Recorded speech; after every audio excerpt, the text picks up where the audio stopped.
नमस्ते बच्चों, स्वागत है आपका हिंदी की कक्षा में। अपनी पिछली कक्षा में मैंने आपको हिंदी वाटिका पुस्तक का पाठ 3 महात्मा और चूहिया पढ़ाया था और मैं आशा करती हूँ कि आपको यह कहानी अच्छी तरह से समझ में आई होगी।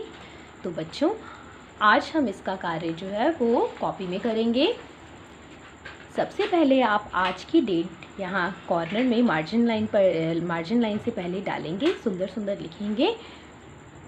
सबसे पहले आप अपने ऊपर पार्ट 3 महात्मा और चूहिया इस तरह से हेडिंग डालेंगे अपनी कॉपी में और इस पार्ट का पाठ परिचय लिखेंगे। इस पार्ट में हम एक दयालु महात्मा और एक स्वार्थी चूहिया की कहानी पढ़ेंगे। जैसे कि मैंने आपको इस कहानी में पढ़ाया कि महात्मा बहुत दयालु और भले व्यक्ति थे और चूहिया बहुत स्वार्थी थी, तो यही आपके पाठ का परिचय है। पाठ परिचय लिखने के बाद में आप नीचे लिखे जो नए शब्द हैं, जो आपने इस पाठ में बिल्कुल नए शब्द पढ़े हैं, जो आपके लिए कुछ कठिन थे, वो नए शब्द लिखेंगे।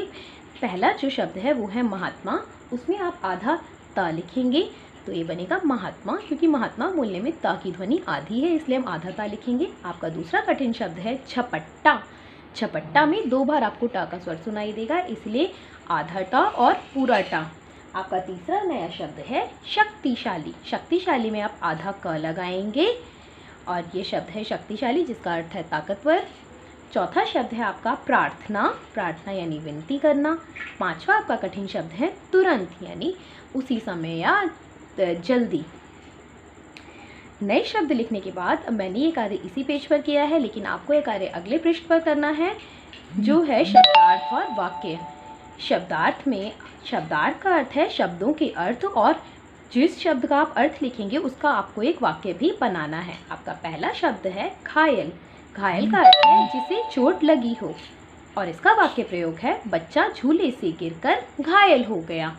आपका दूसरा कठिन शब्द है निडर। निडर का अर्थ है जो डरता ना हो, और इसका वाक्य प्रयोग है राम एक निडर लड़का है। तीसरा आपका जो शब्द है वो है प्रार्थना। प्रार्थना का अर्थ है विनती। विनती का वाक्य प्रयोग है हमें रोज भगवान से प्रार्थना करनी चाहिए। चौथा आपका कठिन शब्द है शक्तिशाली, और जिसका अर्थ है ताकतवर। ताकतवर का वाक्य प्रयोग है शेर बहुत शक्तिशाली जानवर है। आपका पांचवा शब्द है नज़र। ज के नीचे आपको एक बिंदी देख रहे हैं, और जिसके वजह से हम इसे ज नहीं ज़ा पढ़ेंगे, नज़र। तो नज़र का अर्थ है बच्चों निगाह या दृष्टि। तो इसका वाक्य प्रयोग है रात को मेरी नज़र एक चोर पर पड़ी। तो जिस तरह से मैंने अपनी यह कार्य पेन से किया है, लेकिन आपको यह कार्य अपनी कॉपी में पेंसिल से करना है, बहुत ही सुंदर सुंदर हैंडराइटिंग में, बिना किसी गलती के, लाइनों का सही प्रयोग करके, शब्दों के ऊपर की रेखा को सीधा खींचकर, पाठ का नंबर, पाठ का नाम व इसी प्रकार से आपको सही क्रम में यह कार्य अपनी कॉपी में करना है। और कार्य करने के बाद आपको इस कार्य को याद भी करना है, और मुझे उम्मीद है कि इससे पहले जो आपने पाठ पढ़े हैं आपने वो सभी कार्य भी याद कर लिया होगा। और आपको कार्य जो भी दिया जाता है होमवर्क में, आपको वो अपनी कॉपी में करना है और साथ ही साथ में उसे याद भी करना है। तो चलिए बच्चों, आज की हमारी कक्षा में हम बस इतना ही करेंगे। तब तक आप लोग घर में रहिए और आप सभी अपना ध्यान रखिए। धन्यवाद।